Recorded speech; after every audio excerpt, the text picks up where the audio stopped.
Hey guys, welcome to my channel. My name is Tato and today we are in the kitchen. Why is that? Today I want to talk about having a food stockpile or the importance thereof in this time and age. We are at a point in life where things just will never return to normal. I don't know if that realization has dawned on you, but a lot of people have realized that things will never go back to normal. Since 2020, things have not gone back to normal, and we are now accepting that they will not go back to normal. I say this because, ever since 2020, whenever the 1st of January came, we kind of had a hope that, this year would be better than the last. We kept on having this hope, and now it's at a point where we're saying, you know what, we are giving up. We are not going to hope for anything better. But what we're going to start to do is to prepare, given that we have seen on hindsight what is happening. This is the new normal. We are living in a world where chaos is now the new normal. I want to talk about building a food pantry. Some people call it a pepper pantry, but I just call it food stockpile. I want to talk about us getting serious about this because having a food pantry saved me. I promise you, it saved me from complete financial ruin a few years ago. What am I talking about? So in 2022, I bought this house. And immediately when I bought this house in 2022, the interest rates started to rise. Okay, let's be fair. When I bought, the interest rates were very low. And that's the only reason I could afford this house. So I went in, took my chance, jumped in and bought the house. And immediately, I'll put the chart here. Immediately when I got into the housing market, the interest rates just started to climb and climb and climb and climb. Guys, I was so overwhelmed and burdened. And it got to a point where my house, the mortgage, the insurance, and so forth, and rates and levies were taking 80% of my net income. I kid you not. At the peak of the interest rate hikes, my mortgage was taking 80% of my net salary. And you may be there, jaw dropped, wondering, how in the world is that possible? How did you even get the house? It was the grace of God. It was the grace of God. But I want to tell you that the only way I survived that time frame in my life was because I had a stockpile. God had placed it in my heart to start stockpiling. I did. And I wouldn't have survived that time if I did not have that food stockpile, because as much as I wasn't sleeping at night, tossing and turning, wondering what to chip out of what to trim in my budget, food was not an issue. I can promise you that there is no any day in those years where we went to bed hungry. There is not a single day where we didn't have any food. And I'm so grateful to that. So I don't know where you are in your journey. I don't know if you've started stockpiling or if you went back and you retreated. I want this to be an encouragement to you to either start or to get serious about it, because things are bound to get worse. Let's tell the truth. This war seems to not be ending. And if petrol or gas prices continue to be this high, inflation is going to go high, and the Reserve Bank is bound to increase interest rates again. Personally, I don't want to go back to that place where interest rates were so high. But should they go high again, should they increase again like they did the last time in the 2022-2023, I want to be prepared. I want to stash as much food as I can right now, so that when the mortgage starts to take so forcefully from my net income, I have the necessary food that we need in our house in order to be able to continue without suffering. All right, guys, I have talked too much, or I've waffled enough with regards to that. I'm just going to show you guys what I bought. I'm going to break this video up But essentially, this is what I'm trying to put across. You know, when people want to start stockpiling, most of the time the issue is that I don't have extra income. But not only that, when you go into these videos where you get to see people's prepper pantries, you know, they have stacks and stacks of rows of shelves filled to the brim, and you know, it can become intimidating because with your little budget you think, how could I possibly get there? But I just want to tell you that you just have to start with one item. Stockpile one item that you use in your household on a daily basis. And I promise you, the stockpiling process is pretty addictive.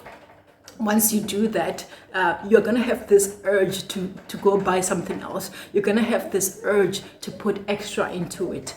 Back then, I had my stockpile and we depleted it. And unfortunately, I didn't go back to rebuilding it. It's only now when the war started, end of February, that I did my first batch of starting. All right, guys. Let's get into the video of what I bought and what we still have from the last pantry restock.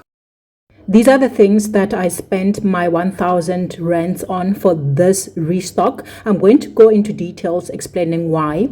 So I got 3 packs of sugar. This time around, they had a special where you could get 2 kg packs of sugar and a 1 kg pack, and they were 100 rand.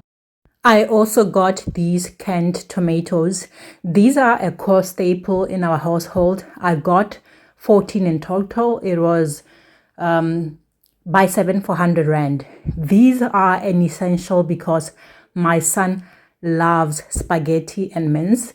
So I got also the pasta to go with that. I also got these egg noodles. It was buy 3 for 100 rand. I love making Asian foods. This is a typical dish that I would make using those egg noodles. So I always have a few packs in my pantry. My life has completely changed since I came across this spice. It's only 13 rands typically, but this time round it was buy 10 for 100 rand. Guys, I no longer buy salt. I don't buy spices. This is the spice I use across the board for everything. The other things that I got was 6 packs of tissue paper for 6 packs for 100 rand. I also got this pap and flour just as backup. My son wanted some treats. I got 6 of these chips for 100 rand and 7 of the ginger biscuits for 100 rand. And the toothpaste, I think it was around 6 for 100 rand. And on top of that, I added a pack of toilet paper because I already have quite a bit of that. Let's come to the wardrobe that I use as my pantry. These are the things that we have from the last stockpile. I bought, I think it was 3 packs of lozenges because it's winter, and just some things because we get a bit sickly. I wanted to have those at hand.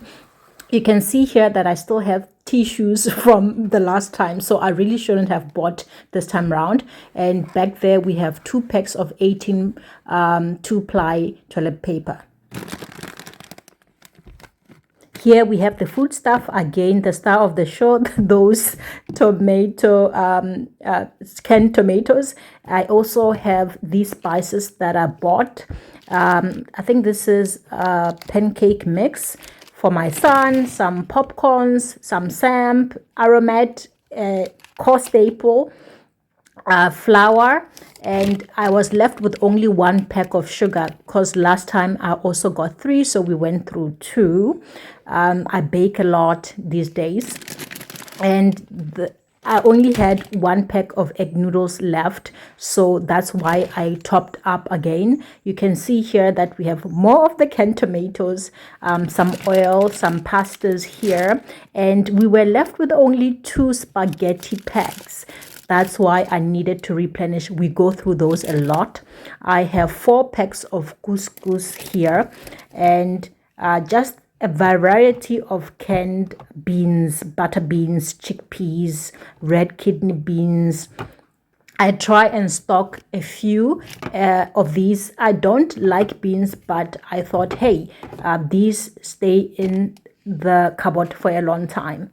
Down here we have the cleaning items and toiletries, less the Oros that's randomly there. As you can see, I have 2 bottles of the laundry detergent. I have refillable sunlight dishwasher, some lotion, Doom, tampons, toothpaste, and my roll-ons and some matches. With load shedding, you couldn't go without. You can see there I have some packs of tampons and my roll-ons, like I said. Now, this is not the stuff that I use on a daily basis. I'm going to show you guys my working pantry now.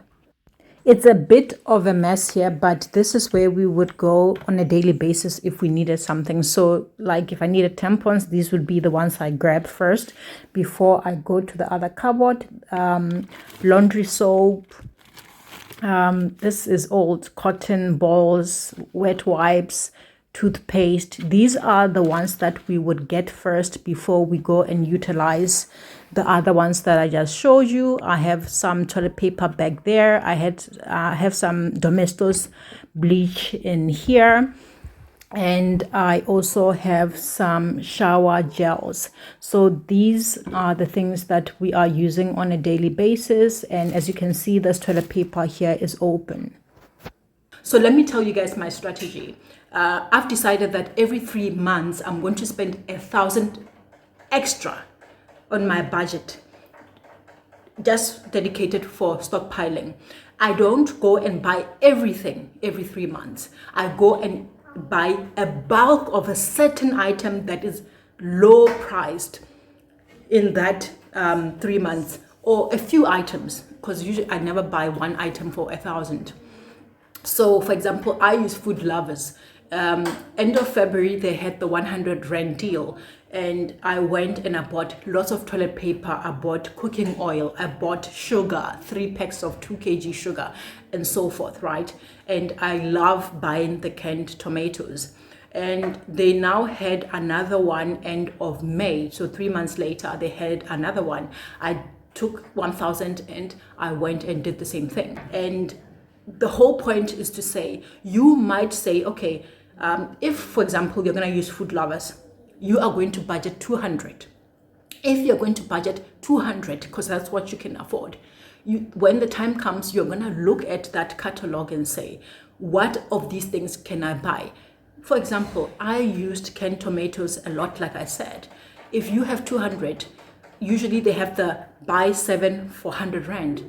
You take 100, you buy 7 of those canned tomatoes. That's 7 that you're gonna put in your food pantry. And then with the other 100 Rand, you say, I'm gonna buy 3 packs of sugar for 100 Rand. So now you have 7 canned tomatoes and you have 3 packs of 2 kg sugar. That's your start of your food pantry. And that's good enough. And the next 3 months, you save towards that 200 again. And when the time comes, you go and add to it. But remember, that's the extra that you are putting in the pantry. You continue to use your usual budget towards your monthly consumption. It will get to the point where you have so much that you are shopping out of your pantry. For me, that happened sooner because my budget is so much bigger. But I'm just giving an example for somebody who would have a smaller budget. All right, guys, thank you for being here. I hope that this helped. Remember, you're not trying to go and have a whole store in your house. If you could, that would be nice, because then you could also be of help to other people in need. But the important thing is that start where you are. Find some strategy. Determine how much you can save. Remember, I said I do this every 3 months, but it doesn't mean that I don't look out for specials from other stores in the 3 months.